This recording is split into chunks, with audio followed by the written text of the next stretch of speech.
Salam, xoş gördük sizləri. Bugün sizlərlə dərsimiz yer səthinin relyefi ölçülərinə görə nəzərə alacağıq, bir də dağlara baxacağıq.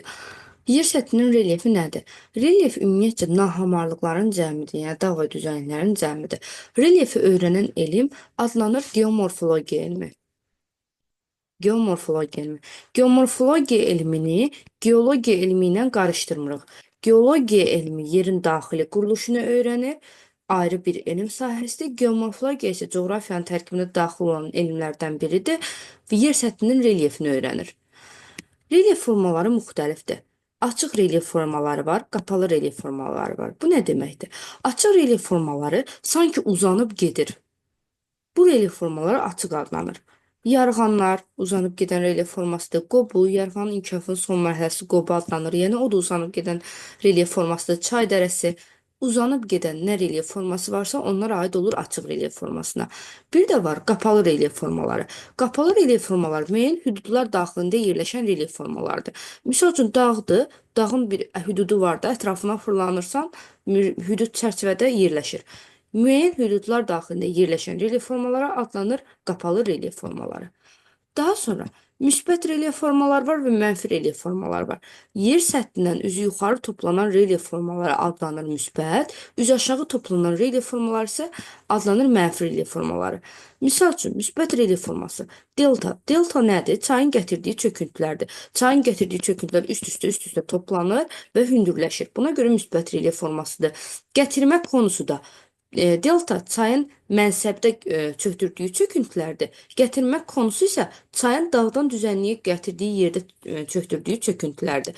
Yəni ikisində də bu proses gedir. Çöküntülərin toplanması hündürə qalxır. Ona görə müsbətdir. Və yaxud da moren təpələri. Moren təpələri də buzlaqların fəaliyyəti nəticəsində özləri ilə gətirdiyi çöküntülərdir ki, onlar da üst-üstə toplanır, moren təpələrini yaradırlar. Ona görə olur müsbət relyef forması. Mənfi relyef formaları isə dedik ki, yerin daxilinə doğru yönələn mənfi strukturlardır. Misal üçün Troq dərəsi. Troq dərəsi buzlağın fəaliyyəti nəticəsində onun öz fəaliyyəti yolunda yaratdığı dərədir. Sonra kraterlər. Kraterlər vulkanda müsbət relyef forması daxilində yerləşən mənfi relyef formasıdır. Krater. Karlar, sirklər, bunlar da dağlarda yerləşir. Buzlaqların fəaliyyətindən yaranan çökəkliklərdir. Bunlar hamısı aid olur çökəkliklər mənfi relyef formalarına nümunədir. Daha sonra relyeflər ölçülərinə görə 5 qrupa ayrılır. Deməli, planetar relyef formaları ən nəhəng relyef formalarıdır. Planetar relyef formalarına aid ən böyük vahidlərimiz materiklər, okeanlar, yerə daxil qüvvəsi hesabına yaranan orta okean dağ silsilələri, Ant-Kordilyer geosignal qurşağı və yaxud da dağ sistemi deyə bilərik.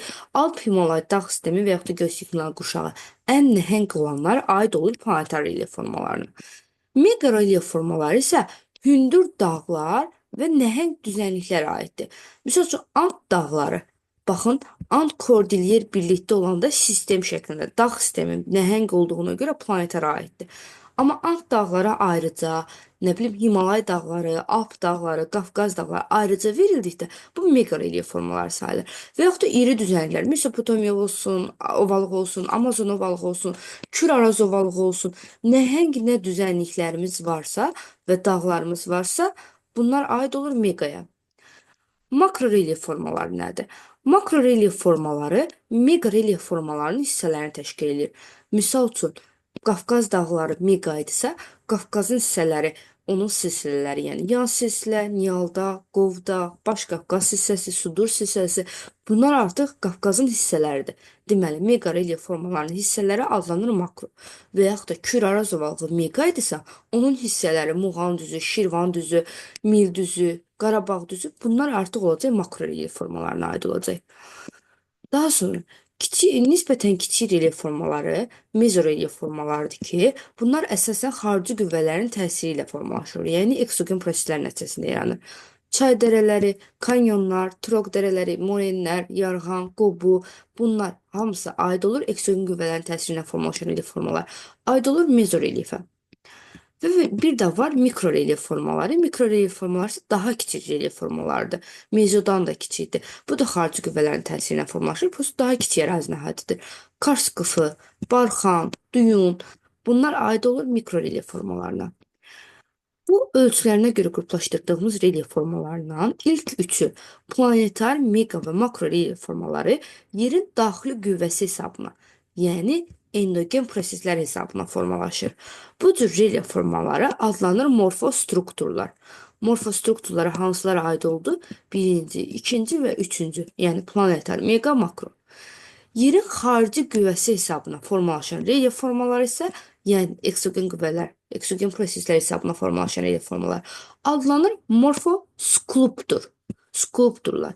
Bunlara da aid oldu mezo və mikro relyef formaları.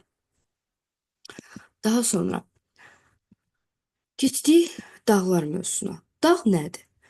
Zirvəsi, ətəyi, yamacı yaxşı nəzərə çarpan müsbət relyef formasına dağ deyilir. Bir ərazinin dağ adlandırılması üçün müxtəlif ölkələrdə müxtəlif şərtlər var.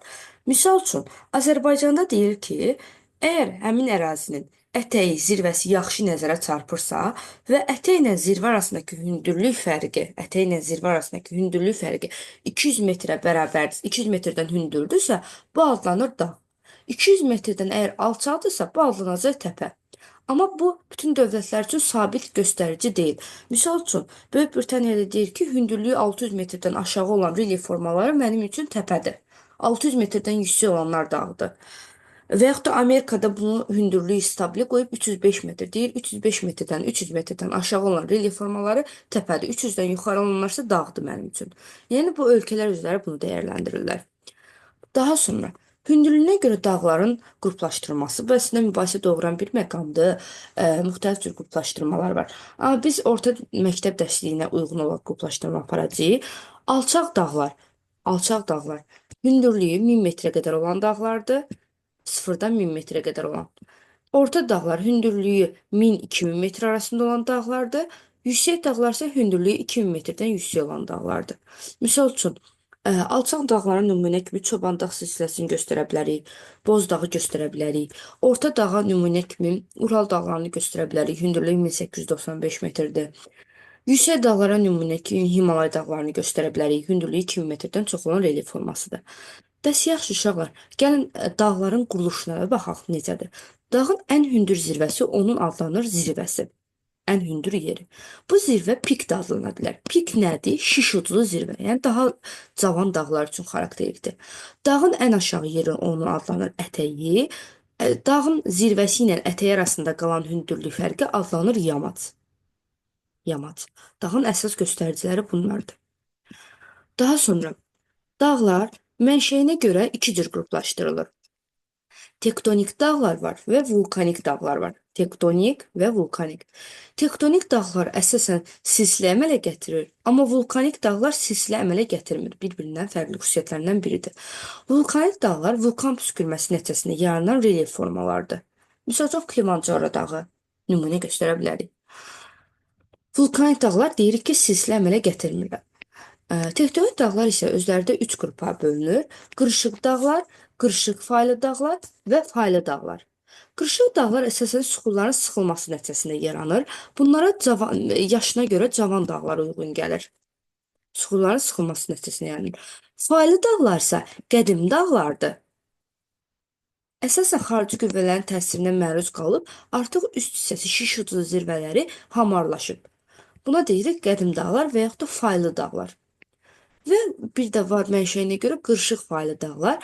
Bu qırışıq faylı dağlar nədir? Yer kürəsində seysmik fəallığını tamamilə itirməmiş ərazilərdə yaranan dağlardır. Misal üçün, Altay, Sayan, Tian-Şan dağlarını buna nümunə göstərə bilərik. Bir növ yerdə fəallaşmış dağlar kimi də adlandıra bilərik bu dağları. Burada belə bir məlumat var. Deyir, Himalay dağları sanskrit dilində qarlar məskəni deməkdir. Himalay dağları dünyanın ən hündür zirvəsi olan Jomolungma zirvəsi və yaxud da Everest adlandırırıq bu zirvəni 8848 metr hündürlüyə malikdir. Burada yerləşir. Daha sonra növbəti slayda keçək. Dağların yerləşməsinə baxaq. Misal üçün, Avropada qədim dağlar var. Böyük Britaniyada Grampian dağı var, Kaledoniya dağı var, bir ölkənin ərazisində yerləşirlər. Skandinaviya dağları, qədim dağlarda ən hündür zirvəsi. Mən bu dağlarda ən vaciblərini deyəcəm, testlərdə daha çox qarşımıza çıxan onların hündürlüklərini qeyd edəcəm, digərlərini qeyd eləməyəcəm. Qalxı Pikin zirvəsidir. 2468 metr və ya 69 yazılan yerlər var. Ural dağları qədim dağdır. Hündürlüyü 1895 metr, Narodnaya zirvəsi. Sonra Qafqaz dağları var. Hündür zirvəsi Elbrus zirvəsidir. 5642 metr. Bir dənə Qafqaz dağlarının üzərində dayanaq. Burada Elbrus 3 dənə Elbrus yazacağam. Bir Elbrus dağı var. Bir Elbrus dağı var. Elbrus. Adlandırılması oxşarlıqdır deyə burada qeyd edirəm. Bir də var e, bir də var deməli Erebus.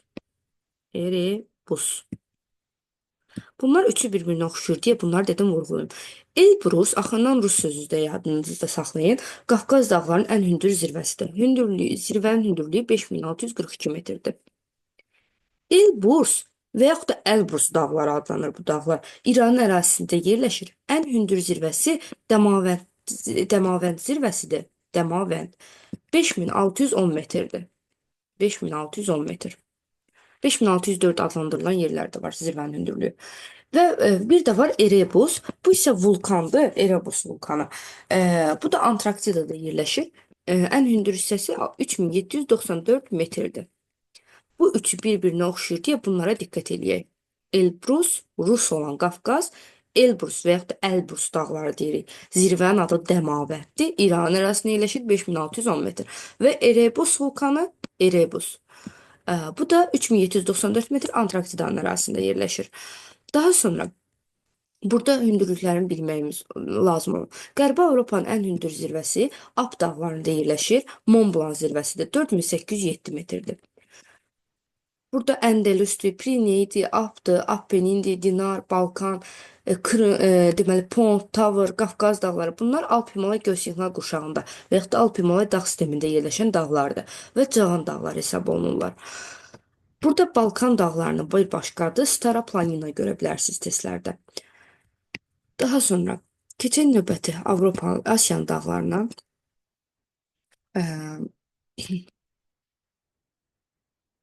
Asiyanın dağları.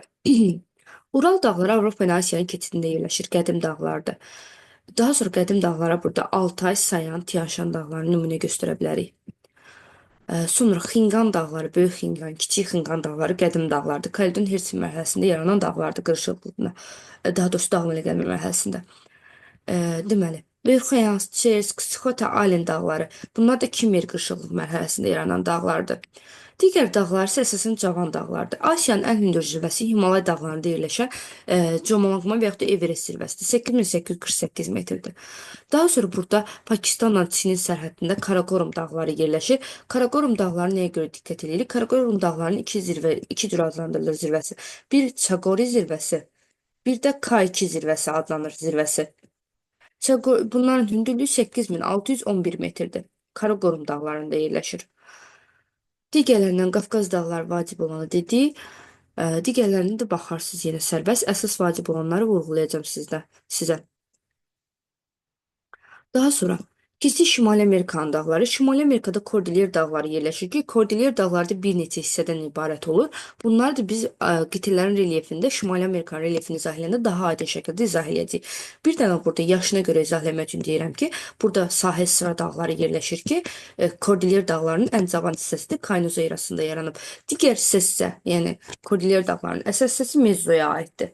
Bir dənə sahil sıra dağları istisnadır, Kaynozoydadır. Daha sonra Kordilyer dağlarının ən hündür zirvəsi burada yerləşir. McKinley və yaxud da Denali zirvəsidir. Adlandırırıq 6194 metr hündürlüyə malikdir. Sonra Şimali Amerikada yerləşən qədim dağlar Appalaç dağıdır. Qədim dağda hündürlüyü 2037 metrdir. Mitchell zirvəsi aiddir. Digər hissələrini isə dediyim kimi Şimali Amerikanın relyefinə baxanda orada daha aydın şəkildə izah edəcəm. Növbəti Cənubi Amerikanın dağları. Cənubi Amerikada Ant dağlarıdır. Ant dağlarının ən hündür zirvəsi Aconcagua zirvəsi də 6960 metrdir və cavan dağdır. Daha sonra Afrika dağları. Afrikanın ən cavan dağı və yeganə cavan dağı Atlas dağlarıdır. Ən hündür zirvəsi Tukkal-dır. Hündürlüyü 4165 metrdir. Digər dağlar isə qədimdir. Kap dağları, Əjdaha dağları. Kilimanjaro zirvəsi Afrikanın ən hündür zirvəsidir. Vulkanik dağdır. 5895 metr hündürlüyə malikdir. Bunları qeyd edirik. Daha sonra keçdik.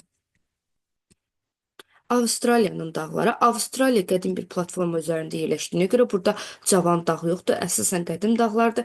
Ən hündür zirvəsi də böyük Sarıcı dağlarında yerləşən Kostyuşka zirvəsidir. 2228 metr hündürlüyə malikdir. Bundan başqa Hammersel dağları var, qədim dağlardır. Macdonald dağları var, qədim dağlar hesab olunurlar.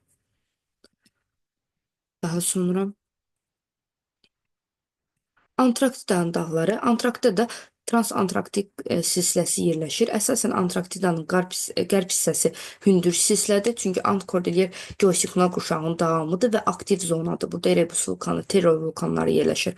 Ən hündür zirvəsi Vinson massivində yerləşir Antarktidanın. Daha sonra materiklərin ayrıca ən hündür zirvələrinə baxaq. Şimali Amerikanın ən hündür zirvəsi McKinley və yaxud da bu Denali adlanır 6194 metr. Aconcagua zirvəsi Ant dağlarında 6960 metr. Afrikada vulkanik mənşəli dağ olan Kilimanjaro zirvəsi 5895 metr. Asiyada Jomolungma zirvəsi və yaxud da Everest zirvəsi 8848 metr. Qərbi Avropada Alp dağlarında Mont Blanc zirvəsi 4807 metr. Avstraliyada isə Kostiyuşka zirvəsi 2228 metr hündürlüyə malikdir. Bugünkü dərsimiz dağlarla bağlı dərsimiz bu qədər.